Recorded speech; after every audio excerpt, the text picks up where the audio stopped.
નમસ્કાર, આપ જોઈ રહ્યા છો સ્પાર્ક ટુડે ન્યૂઝ. સચિન વિસ્તારમાં છરો, ચપ્પુ અને પાવડાથી હુમલો કરી લૂંટ ચલાવનાર રીઢા આરોપીઓને સચિન પોલીસે ગણતરીના કલાકોમાં ઝડપી પાડ્યા છે. 16 એપ્રિલના રોજ જૂના સ્લમ બોર્ડ વિસ્તારમાં પાનના વેપારી અને તેના ભાઈ પર જીવલેણ હુમલો કરી આશરે 7 થી 8 હજાર રૂપિયાની લૂંટ ચલાવવામાં આવી હતી.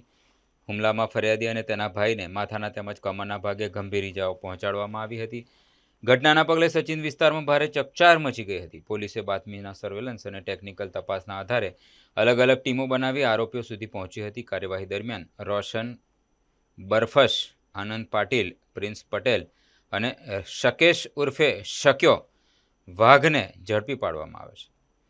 આરોપીઓ સામે બીએનએસની વિવિધ કલમો હેઠળ ગુનો નોંધી વધુ કાયદેસરની કાર્યવાહી હાથ ધરવામાં આવી છે. સચિન પોલીસની આ ઝડપી કામગીરીને લઈને પોલીસ વિભાગમાં પ્રશંસા થઈ રહી છે.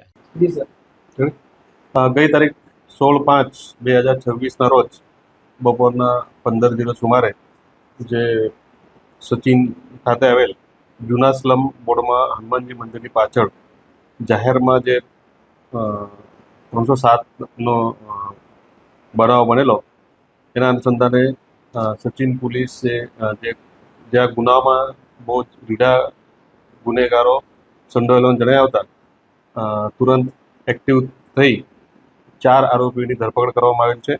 આમાં રોશન સંજયભાઈ બરકસ તથા આનંદ સુરેશભાઈ પાટીલ, પ્રિન્સ રાજેશભાઈ પટેલ તથા રાકેશ ઉર્ફે રાખ્યો પ્રકાશભાઈ વાઘ. મેં આગળ જણાવ્યા પ્રમાણે આ ગુનામાં આગળ ગુનાહિત ભૂતકાળ ધરાવતા આરોપીઓ સંડોવાયેલા જણાયા હતા. આ જે રાકેશ છે એના વિરુદ્ધમાં અગાઉ 4 વખત પાસા થયેલી છે. શરીર સંબંધી ગુનાઓ, મિલકત સંબંધી ગુનાઓ પણ નોંધાયેલા છે. અને આ શરૂઆતના તબક્કામાં આ જે લૂંટનો બનાવ હતો એમાં હજુ પણ ઘણા આરોપીઓ સંડોવાયેલાનું તપાસ દરમિયાન જણાયા હતા. આગળની એ પ્રમાણે કાયદેસરની જે કલમો એડ કરવાનું થશે એ પ્રમાણે સચિન પોલીસે આરોપીઓનું રિમાન્ડ મેળવી આગળની કાર્યવાહી હાથ ધરેલ છે. આમાં જેટલા અન્ય આરોપીઓ એ પણ રીઢા જ ગુનેગારો હોવાની છે એટલે એ લોકોને પણ ધરપકડ કરવાના પ્રયત્નો અમારા ચાલુ છે અને એ પ્રમાણે કલમોનો પણ આગળ જતા ઉમેરો કરવામાં આવશે. લૂંટ અને જે ગલ્લાની લૂંટ અને એ પ્રકારનો ઈરાદો હતો.